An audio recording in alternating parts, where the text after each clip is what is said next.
Boa noite! Está no ar mais um Direito da Gente, ao vivo dos estúdios da TV Campus de Minas. Eu sou Leidiane Gouveia e no programa de hoje nós vamos falar sobre direito à saúde. Para isso, nós trouxemos como nosso convidado o Dr. Antônio de Melo, que é promotor de justiça aqui na comarca de São João del Rei. Boa noite, doutor Boa Antônio. noite, doutora. É um prazer estar aqui. Aliás, estou com saudade de estar aqui. É nós que estamos com né? saudade de você. Sobretudo pela sua inteligência e argúcia Muito em nos obrigada. entrevistar.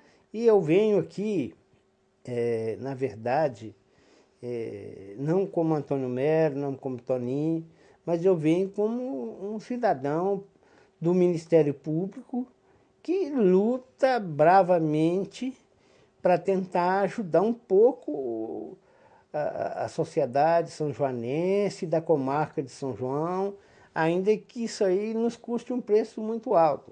Mas eu fico feliz porque, sabendo que a TV Campos de Minas, como eu sei, tem uma audiência muito grande, seu programa maior ainda, a gente consegue falar com muitas pessoas ao mesmo tempo. Enquanto lá na promotoria, às vezes em reuniões que a gente faz lá, a gente fala com 20, 30 pessoas, ou se convidam a gente para falar aí na universidade, a gente fala com um número limitado. Aqui, como eu posso imaginar quem está me vendo, quem está nos vendo? Né? Esse fascínio de estar falando para tanta gente é que me faz feliz de ser convidado para vir aqui. Bom, e você, telespectador, pode participar também do nosso programa, né, fazendo as perguntas aqui para o nosso promotor, doutor Antônio de Melo. O direito à saúde ele tem sido muito debatido, principalmente nessas manifestações que estão ocorrendo. Muitas pessoas pleiteiam melhorias na saúde. Então, hoje, nesse programa, nós vamos abordar as polêmicas que têm envolvido principalmente nosso Sistema Único de Saúde. E você pode participar enviando sua pergunta para o telefone 3372-3720 e também mandando mensagens de texto através do celular 9972-1640. Começando aqui as perguntas, doutor Antônio, o que é o direito à saúde? O direito à saúde é uma coisa que que antigamente, nas legislações que nós tínhamos, esparsas, ele não era assim muito bem definido. Hoje ele está dentro da nossa lei maior, né, que é a Constituição Federal. Eu comparo a Constituição, gente, vamos colocar naquela linguagem do Toninho, que é o seguinte: nós temos um corpo, né? Esse corpo tem pernas, tem braços, tem o esqueleto, tem a cabeça. E a Constituição é o esqueleto completo. Vocês já viram um esqueleto, ainda em desenho? A Constituição é aquilo. É que sustenta tudo, Depois né? porque ela sustenta tudo. Porque se o esqueleto desabar, desaba tudo. Então, ela coloca a saúde como um direito fundamental e pétreo individual. Cria essa Constituição Nova de 88, ela cria o Sistema Único de Saúde, que é o SUS, que hoje é tão combatido e deixa tanto a desejar. E principalmente, nós vamos nos aprofundar nisso, Lidiane, depois, porque o próprio governo federal se nega, sempre se negou, e principalmente de uns 10 anos para cá, se negou a cumprir com o seu papel principal, porque ele é o maior arrecadador. Então ele transfere para o município e para o estado aqueles que são os primos pobres da federação, quase que a obrigação de manter a saúde. E nós temos um caso, doutora, há pouco tempo, na regulamentação da emenda 29, que é a emenda 29? Uma emenda constitucional que falava que uma lei posterior iria determinar quanto cada órgão federado, quer dizer, a União, o Estado, o município, ia tirar do seu orçamento para poder manter a saúde. Pois bem, o que o governo fez?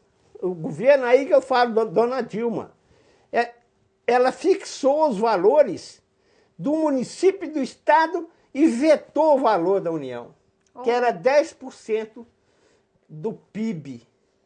Para a saúde. Para a saúde. Se nós tivéssemos 10% do que a União arrecada para a saúde, hoje nós teríamos uma saúde de qualidade. A CPMF, quando foi criada, foi para a saúde, não Era foi? para a saúde, mas depois foi desviada. Quem propôs a criação da CPMF foi Adílio Jateme, aquele médico famoso de São Paulo, que saiu do governo por causa do desgosto que ele teve. Olha. Quando o governo julgou a CPMF dentro do Caixa Único. E passou a usar a CPMF para pagar gasolina de viatura, salário de não sei quem, de assessor. Ou seja, o próprio governo desviou. Aí depois, na votação, o próprio Congresso, que era do presidente então, Lula, o próprio Congresso derrubou a CPMF. Quer dizer, derrubou porque o presidente daquela época não quis negociar. Como eles sempre fazem. Eles acham, eles têm uma soberba danada, eles acham que podem mais, que na verdade eles não acham que são filhos de Deus, eles acham que são deuses. Mas e o povo está aí clamando nas ruas agora, justamente nós estamos colhendo essas mudanças, na rua esse drama. Porque, doutora, veja o que acontece. Esse mesmo cidadão que tem TV de plasma, esse mesmo cidadão que tem máquina de tirar retrato que custa R$1.000, que tem tablet, esse mesmo cidadão mora numa casa de São Vicente. E quando ele precisa da saúde para o filho dele, o que adianta a TV de plasma? Se ele vai para a UPA e chega lá, espera um dia inteiro. Para ser atendido. Para ser atendido e normalmente não tem médico. Doutor Antônio, como que o cidadão ele deve proceder no caso de ser mal atendido? Ele chega lá, às vezes o médico nem coloca a mão nele, a consulta é aquela coisa rápida, né? E é um descaso total com o cidadão. Como que o cidadão ele pode denunciar esse maus tratos e preconceito dos profissionais da saúde? Eu acho hoje, doutora, que o grande aliado do cidadão nem é o Ministério Público.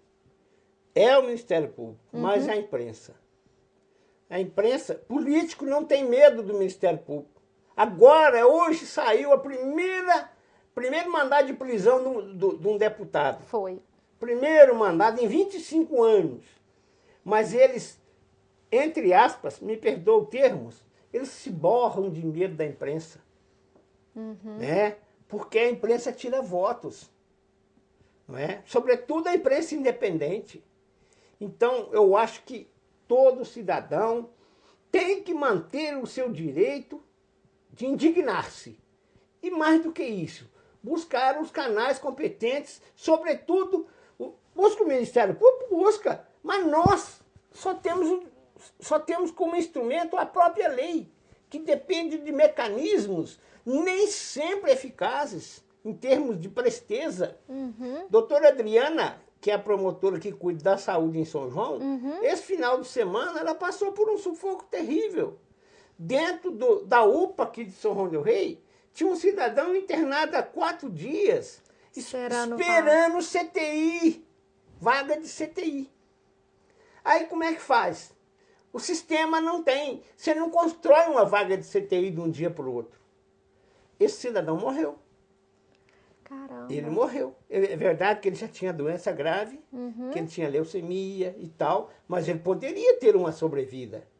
Ele morreu, a doutora Adriana não pôde fazer nada, porque é o seguinte, não adianta se requerer o juiz, ele determina que se interne numa vaga de CTI o fulano de tal. Mas onde está essa vaga? Você vai tirar alguém que está lá dentro? Só se você chamar aquela médica lá de Curitiba que matava a turma. Para arrumar a vaga. Para arrumar a vaga. Ela matava o pessoal do SUS para poder arrumar a vaga para o pessoal de convênio, que pagava mais. Então, isso aí é uma coisa terrível. Quer dizer, a gente não basta apenas o Ministério Público cobrar se não existir a vaga. Né? Então, cabe, na verdade, então, é o executivo. E, doutora, o juiz determina. determino que se interne o fulano de tal no CTI. Aí vem a central de leitos aí que entra em ação. O SUS fácil, né? SUS fácil. Cadê a vaga? Onde está a vaga? Então, se for o leito, o CTI neonatal, esse é pior ainda. Mas e se provar, doutor? Porque ocorre alguns casos, eu já recebi denúncias no meu escritório, de a pessoa é recomendada ser internada. Se for pelo convênio ou pelo SUS, não tem a vaga. Mas se você chegar lá pagando, existe a vaga. E nesse caso, se houvesse a vaga reservada ao particular e eles não queriam destinar ao SUS? Aí é caso de polícia. Aí para mim é caso de polícia. Porque é o seguinte, o meu medo, doutor, eu falo honestamente isso. O meu medo, aqui em São João, principalmente, eu adoecer no final de semana, não ter médico nenhum para me atender.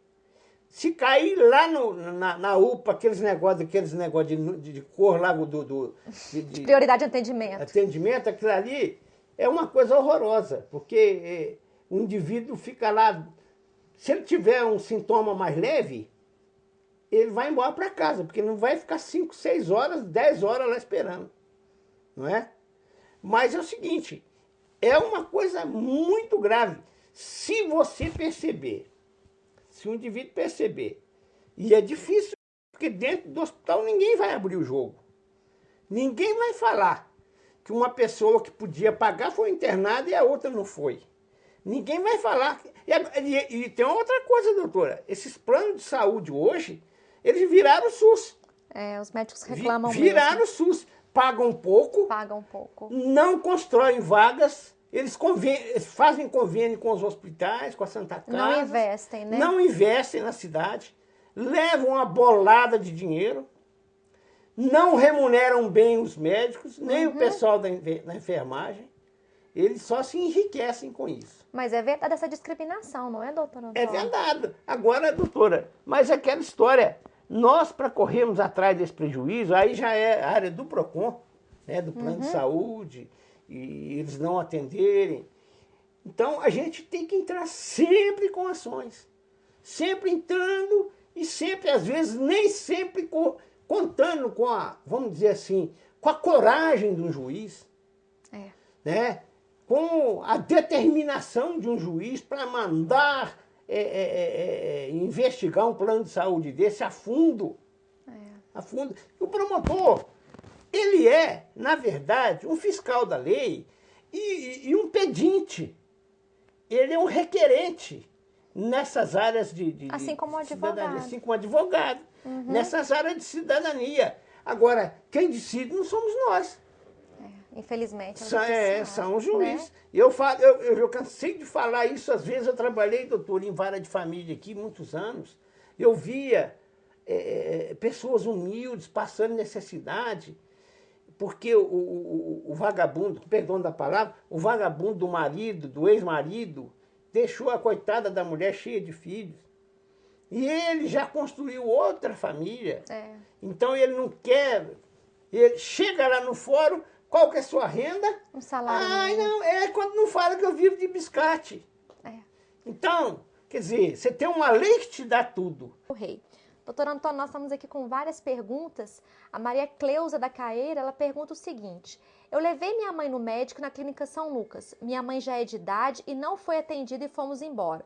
Eu gostaria de saber o que eu devo fazer quando ocorrer um fato desse. Cleide. Maria Cleusa. Maria Cleusa, a sua mãe é idosa, você procura lá na promotoria. Esse caso é um caso daqueles que eu falei.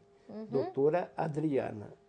Ela vai oficiar e eles não vão precisar nem entrar na justiça. Eles sabem que estão errados. Eles vão atender. Né? Por que eu vou lá e sou bem atendido? Porque eu sou promotor? Não está certo, né? Não é verdade, não é por aí. Um dia eu estava até num banco aqui, o camarada falava comigo, eu estou lá na fila comum, né? O cara falava comigo, ó, o senhor é aqui. Eu falei, poxa, não entendi, será que... Onde é que está escrito que promotor tem preferência em banco? Aí depois ele se revelou, o senhor é idoso. Eu ainda não era nem... Não tinha, hoje eu tenho 61 anos. Naquela época eu tinha uns 58, 55.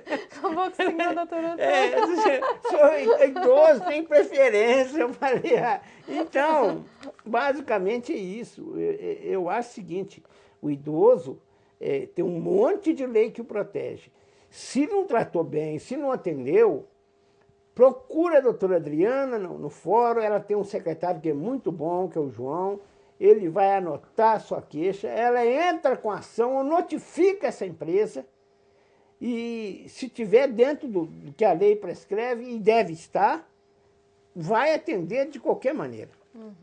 Então fica a dica aí, Cleio. Muito obrigada pela sua participação e pelos elogios. Que isso. Bom, próxima quarta-feira, às 19h30, nós temos um novo encontro. Obrigada pela sua participação e boa noite.